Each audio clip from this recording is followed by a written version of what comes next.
Doctor Arif Hussain, operation സിന്ദൂറിൻ്റെ മഹത്തായ വിജയം ഭാരതം കൊണ്ടാടുമ്പോൾ അത് കുറച്ച് കാണുന്നവരുടെ ഉള്ളിലിരിപ്പ് എന്താവും? ഈ മുഖപ്രസംഗം അത് താങ്കൾ ഒരു പക്ഷേ വായിച്ചു കാണും എന്നാണ് ഞാൻ മനസ്സിലാക്കുന്നത്. അതിൽ ദേശവിരുദ്ധത പ്രകടമാണ്. സമസ്ത സുപ്രഭാതത്തിലൂടെ ഇത് വിളിച്ചു പറയണമെങ്കിൽ എന്തായിരിക്കും അവർ ഉദ്ദേശിക്കുന്നത്? നമസ്കാരം. സുപ്രഭാതത്തിൻ്റെ ആ ഒരു കുറിപ്പ് അത് ഏറ്റവും ഒടുവിലാണ് ഞാൻ വായിക്കാനിട വന്നത്. ഇങ്ങനൊരു വാർത്താ പരിപാടി ഉണ്ട് എന്ന് അറിഞ്ഞപ്പോൾ തന്നെ എന്നാൽ അതെന്താണെന്ന് അറിയണമല്ലോ. കാരണം അല്ലാതെ അതെവിടെയെങ്കിലും ചർച്ചയായതായിട്ടൊന്നും നമ്മൾ കണ്ടിട്ടില്ല. അപ്പോൾ അതുകൊണ്ട് തന്നെ ഒന്ന് വായിക്കണമെന്ന് തോന്നി. വായിച്ചപ്പോൾ മനസ്സിലായ കാര്യം എന്ന് പറയുന്നത്, അതിന് ഒരു മാർക്ക് കൊടുക്കുകയാണെന്നുണ്ടെങ്കിൽ, ഈ പറയുന്ന കാര്യങ്ങളൊക്കെ വെച്ചുകൊണ്ട് മാർക്ക് കൊടുക്കുകയാണെന്നുണ്ടെങ്കിൽ സത്യത്തിൽ 0 മാർക്കാണ് നമുക്ക് കൊടുക്കേണ്ടതുള്ളൂ. പക്ഷെ ഞാൻ അതിലൊരു 3 മാർക്ക് ഞാൻ കൊടുത്തിട്ടുണ്ടായിരുന്നു. അതിനകത്ത് പറഞ്ഞ 3 പ്രധാനപ്പെട്ട പോയിന്റുകൾ ഉള്ളതുകൊണ്ടാണ്. അത് ഞാൻ ഒടുവിൽ പറയാം. പക്ഷേ എന്തുകൊണ്ട് അത്രമാത്രം കുറഞ്ഞു പോയി എന്ന് ചോദിച്ചു കഴിഞ്ഞാൽ, ഇത് പ്രത്യേകമായിട്ട് മറ്റാരും പറയാത്ത എന്തെങ്കിലും വ്യത്യസ്തമായ കാര്യങ്ങൾ അതിനകത്ത് ഉണ്ട് എന്ന് എനിക്ക് തോന്നിയിട്ടില്ല. കാരണം ഇവിടുത്തെ പ്രതിപക്ഷമൊക്കെ എന്താണോ പറഞ്ഞുകൊണ്ടിരിക്കുന്നത് സമാനമായ കാര്യങ്ങൾ തന്നെയാണ് അതിനകത്ത് ആവർത്തിച്ചിട്ടുള്ളൂ. അതിനകത്ത് ചില അവരുടേതായിട്ടുള്ള ചില ട്വീക്കിങ്സ് അതിനകത്തുണ്ട് എന്നുള്ളതല്ലാതെ പ്രത്യേകമായിട്ട് ഒന്നും ഉള്ളതായിട്ട് തോന്നിയിട്ടില്ല. എന്ന് വെച്ചാൽ അതിനിപ്പോൾ ദേശവിരുദ്ധത എന്ന് ഇവിടെ പറഞ്ഞതുപോലെ, അല്ലെങ്കിൽ പൊതുവെ ഇത്തരത്തിലുള്ള ഇവിടുത്തെ ഓപ്പോസിഷന്റെ ഭാഗത്തു നിന്നുണ്ടാകുന്ന ഈ വിഷയത്തിലുള്ള ഒരു ശരിയല്ലാത്തൊരു നടപടി, ഒരു നിലപാട്, ഇതൊക്കെയാണ് നമുക്ക് അതിനകത്ത് കാണാനുള്ളത്. അതൊരു വശത്ത്. പിന്നെ ഇത് എഴുതിയത് ഒരു മുസ്ലിം നാമധാരിയായിട്ടുള്ള, അറബി നാമധാരിയായിട്ടുള്ള ഏതെങ്കിലും ഒരു വ്യക്തിയാണ്, അല്ലെങ്കിൽ സിറാജിലായതുകൊണ്ട് അവർ പാകിസ്ഥാൻകാരാണെന്നോ അതല്ലെങ്കിൽ അതുകൊണ്ട് അവർ ദേശവിരുദ്ധരാണെന്നോ അങ്ങനെയല്ല നമ്മളതിനെ കാണുന്നത്. ഈ ഒരു വലിയ പ്രശ്നം, നമ്മൾ നേരിട്ട ഒരു തീവ്രവാദ ഒരു പ്രശ്നം, അതിനോട് ദേശം പ്രതികരിക്കുന്ന രീതി, സൈനികമായ നടപടികൾ എടുക്കേണ്ട ഒരു ഘട്ടം, അങ്ങനെ എടുക്കുന്ന ഘട്ടത്തിൽ നമ്മൾ കൈക്കൊള്ളുന്ന ഒരു പ്രത്യേകമായ രീതികൾ, ഇതെല്ലാം കൈക്കൊള്ളുമ്പോൾ അതിനോട് യോജിപ്പുള്ളവരും വിയോജിപ്പുള്ളവരുണ്ടാവും. അത് ഇന്ത്യയിൽ മാത്രമല്ല, ലോകത്തെമ്പാടും നമ്മൾ കണ്ടുവരുന്ന കാര്യമാണ്. ഇപ്പോൾ ഇസ്രായേലിൽ കാണുന്നു, US നമ്മൾ കണ്ടിട്ടുണ്ട്. ഇപ്പോൾ ഇറാഖിനെതിരെ യുദ്ധത്തിന് വേണ്ടി ഇറങ്ങിയപ്പോൾ പോലും അതിനും യോജിച്ചവരുണ്ട്, യോജിക്കാതെ നിന്നവരുണ്ട്. അഫ്ഗാനിസ്ഥാനിലേക്ക് വന്നപ്പോൾ യോജിച്ചവരുണ്ട്, ഇല്ലാത്തവരുണ്ട്. എല്ലായിടത്തും നമ്മളങ്ങനെ കാണുന്ന പോലെ ഇതിലും അങ്ങനെയുള്ള ഒരു സാഹചര്യം. അതെന്തുകൊണ്ടാണ് അങ്ങനെ നിൽക്കാനുള്ള സാഹചര്യം നമ്മുടെ രാജ്യത്തുണ്ട് എന്നുള്ളതുകൊണ്ടാണ്. എന്ന് വെച്ചാൽ ജനാധിപത്യ രാജ്യം ആയതുകൊണ്ടാണ്. അപ്പോൾ അതുകൊണ്ടൊക്കെ തന്നെ അതിനകത്ത് ആ രീതിയിൽ ഞാൻ അതിനെ കണ്ടിട്ടുള്ളൂ. പക്ഷേ ഇതിലെ പ്രധാനപ്പെട്ട പ്രശ്നത്തെക്കാൾ ഉപരി ഞാനിതിൽ കാണുന്ന ഒരു പോസിറ്റീവായിട്ടുള്ളൊരു കാര്യം എന്ന് പറയുന്നത്, അതാണ് ഇതിലെടുത്ത് അവരുടെ ആ കുറിപ്പിൻ്റെ തന്നെ തുടക്കത്തിൽ അവരൊരു ബോക്സിൽ ഇട്ട് കൊടുത്തിരിക്കുന്ന ഒരു ഭാഗം അത് തന്നെയാണ്. എന്താണ് ഇപ്പോൾ ഈ മോദി സർക്കാരിന് ഇങ്ങനെയുള്ള ചില കാര്യങ്ങളിലൊക്കെ ഒരു പ്രത്യേക ഒരു താല്പര്യം, ഇങ്ങനെയുള്ള പാർലമെന്ററി മര്യാദകളൊക്കെ എന്തുകൊണ്ട് ഇപ്പോൾ പെട്ടെന്ന് വന്നു എന്നൊരു ചോദ്യമാണ് ഇതിനകത്ത് വരുന്നത്. അതിൽ എഴുതിയിരിക്കുന്നത്, വിദേശ രാജ്യങ്ങളിലേക്ക് പ്രതിനിധി സംഘങ്ങളെ അയക്കാനുള്ള തീരുമാനത്തിന് പിന്നിൽ ബാഹ്യലോകത്തെ എന്തോ ചിലത് ബോധ്യപ്പെടുത്തുക എന്നതിനൊപ്പം സ്വന്തം ജനതയെ കൂടി മോദി സർക്കാർ ലക്ഷ്യമിടുന്നുണ്ട്. ഇതാദ്യമായാണ് മോദി സർക്കാരിന് പാർലമെന്ററി ജനാധിപത്യ മര്യാദകളെക്കുറിച്ച് ബോധമുണ്ടാകുന്നത് എന്നത് അതിനകത്ത് ഒരു വലിയ ഒരു ബോക്സിലായിട്ട് കൊടുത്തിരിക്കുകയാണ്. ഇത് വളരെ മികച്ച ഒരു കണ്ടെത്തലാണെന്ന് ഞാൻ പറയാം. കാരണം പലപ്പോഴും ഞാൻ പറയാറുള്ള, പേഴ്സണലി പറയാറുള്ള, നമ്മളൊരു ഒപ്പീനിയനായിട്ട് പറയാറുള്ള ഒരു കാര്യമുണ്ട്. ഇത് പറയുന്നതിൻ്റെ പേരിൽ നമ്മളെ സംഘിച്ചാപ്പയും മറ്റ് പല ചാപ്പകളും അടിക്കാറുണ്ട്. നമ്മളത് കാര്യമാക്കാറില്ല. ആ സംഗതി തന്നെയാണ് ഇവിടെ എഴുതി വെച്ചിരിക്കുന്നത്. എന്താണത്? അതായത് ഇന്ത്യ ഒരിക്കലും ഒരു ഹിന്ദു രാഷ്ട്രമാകില്ല, ഒരു ഹിന്ദു താലിബാൻ ആകില്ല എന്ന് നമ്മൾ പറയാറുണ്ട്. നിങ്ങൾക്ക് താലിബാൻ ഇവിടെ അഫ്ഗാനിസ്ഥാനിൽ കാണുന്നു, അല്ലെങ്കിൽ ഇറാനിയൻ ആ ഒരു ഇസ്ലാമിക തീവ്ര ഒരു ഭീകര ഭരണകൂടത്തെ നമുക്ക് കാണാൻ സാധിക്കുന്നു, അല്ലെങ്കിൽ അതുപോലുള്ള മതരാഷ്ട്രങ്ങളെ നമുക്ക് കാണാൻ എണ്ണിയെടുക്കാൻ കഴിയുന്നു. അവിടെ അവർ മത നിയമങ്ങൾ നടപ്പിലാക്കുന്നു. ജനാധിപത്യ, മതേതര അല്ലെങ്കിൽ വ്യക്തി സ്വാതന്ത്ര്യപരമായിട്ടുള്ള മൂല്യങ്ങൾ, നിയമങ്ങൾ, ഇതെല്ലാം തന്നെ കാറ്റിൽ പറത്തിക്കൊണ്ട് മതത്തിൻ്റെ നിയമങ്ങൾ അടിച്ചേൽപ്പിക്കുന്നു. എന്തിനേറെ ഒരു പെൺകുട്ടിക്ക് മര്യാദയ്ക്ക് പഠിക്കാൻ പോലും അനുവാദമില്ലാത്ത രീതിയിൽ അവിടെ കാര്യങ്ങൾ ചെയ്തു വെക്കുന്നു. ഇപ്പോൾ ഏറ്റവും ഒടുവിൽ കണ്ടത് അഫ്ഗാനിസ്ഥാനിൽ അല്ലെങ്കിൽ പാകിസ്ഥാനിലൊക്കെ കണ്ടത്, പോളിയോ വാക്സിൻ എടുക്കാൻ പോലും അനുവദിക്കുന്നില്ല. അവരുടെ മെഡിക്കൽ ഡ്യൂട്ടിയിൽ ഏർപ്പെടുന്ന സ്ത്രീകളായിട്ടുള്ള ഡോക്ടർമാരെ ഭീഷണിപ്പെടുത്തുന്ന താലിബാനികളെ, ഇതൊക്കെയാണ് നമ്മൾ കാണുന്നത്. അപ്പോൾ അങ്ങനെ ഒരു മതം വാഴുന്ന ഒരു താലിബാനായിട്ട്, ഒരു ഹിന്ദു താലിബാനായിട്ട് ഇന്ത്യക്ക് ഒരിക്കലും മാറാൻ കഴിയില്ല എന്ന് നമ്മളെപ്പോഴും പറയാറുണ്ട്. അതിന് കൃത്യമായൊരു കാരണമുണ്ട്. അതെന്താണ്? അങ്ങനെ ഒരു പ്രവണത ഇന്ത്യയിൽ വന്നാൽ അതിനെ എതിർക്കാൻ, അതിനെ ആ രീതിയിലൊരു ട്രാൻസ്ഫോർമേഷനെ ചെറുക്കാൻ ഇവിടെ ഒരു മുസ്ലിം പക്ഷക്കാരനോ അതല്ലെങ്കിൽ ഒരു ക്രിസ്ത്യാനിയോ വേണ്ട, ഒരു മതമില്ലാത്തവനും വേണ്ട, ഒരു നിരീശ്വരവാദിയുടെ ആവശ്യമില്ല. ഇവിടെ ഹിന്ദു മത വിശ്വാസികൾ തന്നെ അതിന് മുന്നോട്ട് വരും എന്നതാണ് ഒന്നാമത്തെ കാരണം. രണ്ടാമത്തെ കാരണം എന്ന് പറയുന്നത്, അത് അകത്തു നിന്നുള്ള ഒരു കാരണമാണ് ഇപ്പോൾ പറഞ്ഞത് എന്നുണ്ടെങ്കിൽ പുറത്തു നിന്നുള്ള ഒരു കാരണം കൂടിയുണ്ട്. അതെന്താണ്? ഇന്ത്യ ഒരു വളരെ ഉത്തരവാദിത്തപ്പെട്ട ഒരു രാജ്യമാണ്. എന്ന് വെച്ചാൽ നമ്മൾ എന്തെങ്കിലുമൊക്കെ കണ്ണും പൂട്ടി ഇമ്പൾസീവായിട്ട് എന്തെങ്കിലും ചെയ്തു കൂട്ടുക, അത് വെച്ചുകൊണ്ട് കയ്യടി നേടുക, അല്ലെങ്കിൽ ആരെങ്കിലും വീര പരിവേഷം ഉണ്ടെന്ന് ആരെങ്കിലും ബോധിപ്പിക്കാൻ വേണ്ടിയിട്ട് എന്തെങ്കിലും ചെയ്യുക, ഇതല്ല ഇന്ത്യയുടെ രീതി. നമുക്ക് എവിടെയും അത് ഇതുവരെ ചരിത്രത്തിൽ കാണാൻ കഴിയാത്തൊരു കാര്യമാണ്.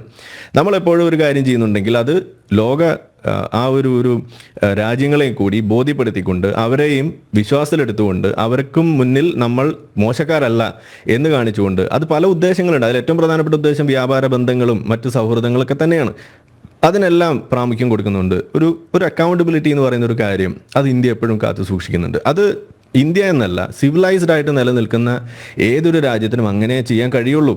എന്നതുകൊണ്ട് തന്നെ ഇന്ത്യ ഒരു സിവിലൈസ്ഡ് ആയിട്ടുള്ള ഒരു ജനവിഭാഗത്തെ റെപ്രസെന്റ് ചെയ്യുന്ന ഒരു രാജ്യം എന്ന നിലയ്ക്ക് അങ്ങനെ ഇന്ത്യക്ക് നിൽക്കാൻ കഴിയുള്ളൂ, അങ്ങനെ നിന്നിട്ടുള്ളൂ, അങ്ങനെ നിന്നിട്ട് ഇനിയും നിൽക്കാൻ കഴിയുള്ളൂ എന്ന് പറയുന്നതോടൊപ്പം തന്നെ നമ്മൾ അവരോട് പറയാറുണ്ട്, ഇവിടെ ഇപ്പോൾ 3 തവണയായിട്ട് ഇപ്പോൾ മോദി ഭരിച്ചുകൊണ്ടിരിക്കുന്നു. 3 പോട്ടെ, ഒരു തവണ ഇവിടുത്തെ SDP അല്ലെങ്കിൽ മുസ്ലിം ലീഗ് ഇവിടെ ഭരിച്ചു എന്ന് വിചാരിക്കാം. എന്തായിരിക്കും ഇവിടുത്തെ അവസ്ഥ എന്ന് നിങ്ങളൊന്ന് പറയും. ഇതാണ് നമ്മൾ ചോദിക്കാറുള്ളൂ. അങ്ങനെ ഭരിച്ചു കഴിഞ്ഞാൽ എന്തായിരിക്കും ഇന്ത്യയുടെ അവസ്ഥ? നിങ്ങളൊന്ന് വിശദീകരിച്ച് തരൂ. ഇവിടെ എന്തായിരിക്കും ഇവിടുത്തെ സ്ത്രീകളുടെയും കുട്ടികളുടെയും മറ്റ് വ്യക്തി സ്വാതന്ത്ര്യപരമായിട്ടുള്ള കാര്യങ്ങളുടെയും ജനാധിപത്യ മൂല്യങ്ങളുടെയും മതേതര മൂല്യങ്ങളുടെയും അവസ്ഥ എന്തായിരിക്കും നിങ്ങൾ പറയൂ. ഏത് മേഖലയിലും ഇപ്പോൾ വഖഫിനെ കുറിച്ച് പറയുന്നു, അല്ലെങ്കിൽ ഈ പറയുന്ന യൂണിഫോം സിവിൽ കോഡിനെ കുറിച്ചൊക്കെ പറയുന്ന പോലെയുള്ള എല്ലാ മേഖലകളിലും, മതേതരമായിട്ട് നിൽക്കേണ്ട എല്ലാ മേഖലകളിലും ഈ മതനിയമത്തെ തിരുകാനല്ലേ ഇവർ ശ്രമിക്കുക.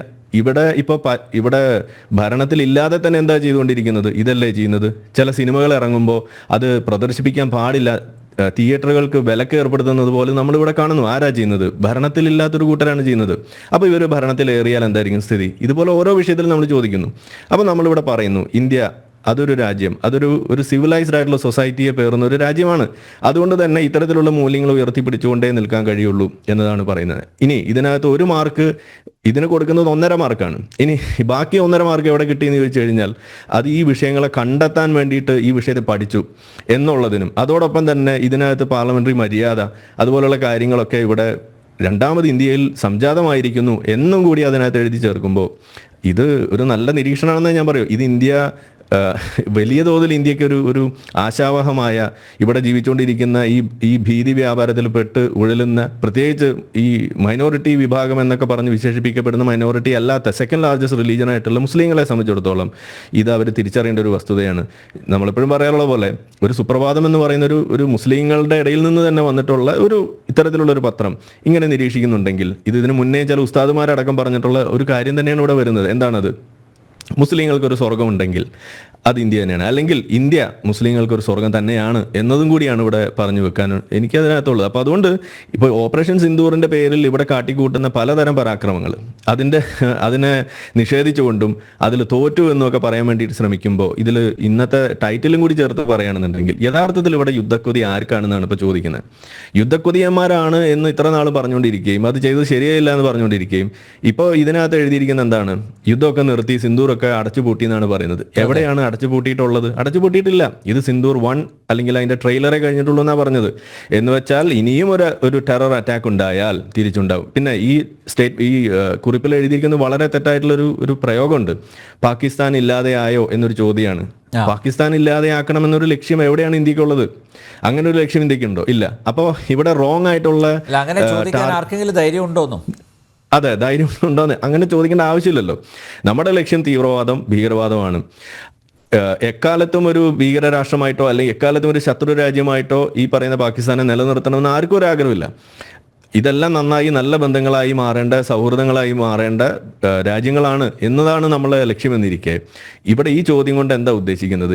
ഈ ഒരു ശത്രുത നിലനിൽക്കണം എന്ന് പറയുന്ന രീതിയിലല്ലേ ഈ പറഞ്ഞു വെക്കുന്നത്? ഇതാണോ നമുക്ക് യഥാർത്ഥത്തിൽ വേണ്ടത്? ഇതാണ് നമ്മൾ ചോദിക്കുന്നത്. അപ്പോൾ പാകിസ്ഥാൻ എന്ന് പറയുന്ന രാജ്യത്തെ ഇല്ലാതെയാക്കുക എന്നുള്ളത് നമ്മുടെ ലക്ഷ്യമല്ല, ഒന്നാമത്തെ കാര്യം. ഇനി നമ്മുടെ ലക്ഷ്യം എന്താണ്? അത് ടെറർ ടാർഗറ്റ്സ് ആണ്, ടെററൈസ് ചെയ്യുന്ന ആളുകൾ, ആ ആശയങ്ങൾ, അത് വെച്ചുകൊണ്ട് നടത്തുന്ന പ്രവർത്തനങ്ങൾ, ഇതാണ് നമ്മുടെ ലക്ഷ്യം. അപ്പോൾ ഓപ്പറേഷൻ സിന്ദൂറിൽ നമ്മൾ എന്താ ചെയ്തത്?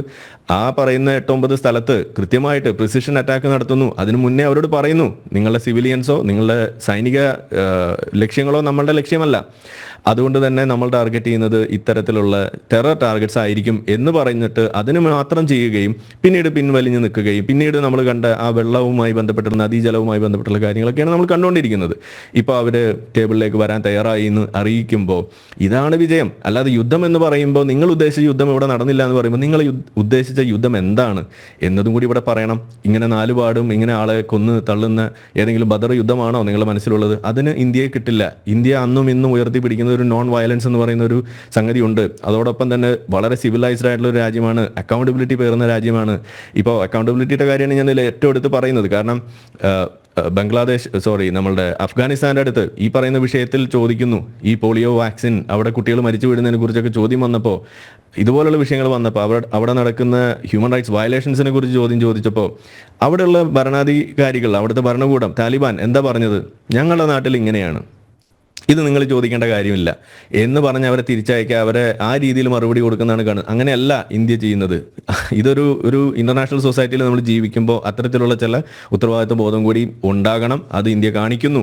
അതുകൊണ്ടാണ് ഈ ഡെലിഗേഷൻ നടത്തുന്നത്. അതുകൊണ്ട് തന്നെ വളരെ മികച്ചൊരു നീക്കമായിട്ട് തന്നെയാണ് നമ്മൾ അതിനെ കാണുന്നത്.